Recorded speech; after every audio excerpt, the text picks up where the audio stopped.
At NoHo First here, we celebrate culture and the ways that our various cultures bring a richness and a depth to our community, honoring our differences while seeking unity to come together, to love God with our heart and our mind and our soul and our strength, and to love our neighbors as we love ourselves.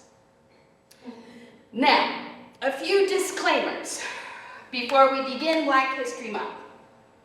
You may notice that I am a middle-aged white woman. Oh. I know. Surprise. I'm born and raised here in Southern California, and therefore I come to the celebration from a specific perspective, just as you do. When we approach the history of any peoples or any culture, we bring with us our own biases, our own opinions, our own ideas, the influence of our own cultures and experiences, and we see through those lenses. Secondly, there is no one Black history, no one Black heritage that we honor this month. Even in our own community, we have a variety of experiences and backgrounds that express the multitude of Black heritages we celebrate. So you may ask, with all these caveats and all these disclaimers and potential problems, why do we do this? Because Black history is our history.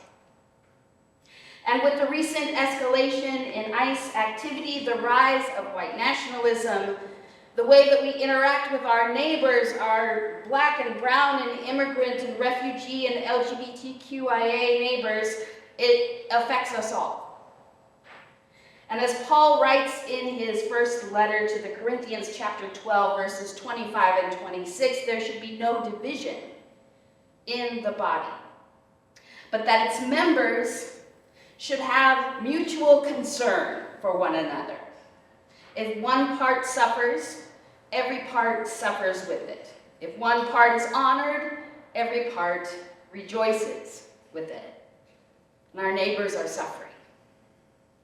And my assertion as we travel through this month is that we need to understand this history, the history of African Americans in the United Methodist Church, the history of our denomination and our cousin denominations like the African Methodist Episcopal Church and the AME Zion Church, and the way that we can learn from our past to help us build a new future together, a new kingdom based on the love of Christ.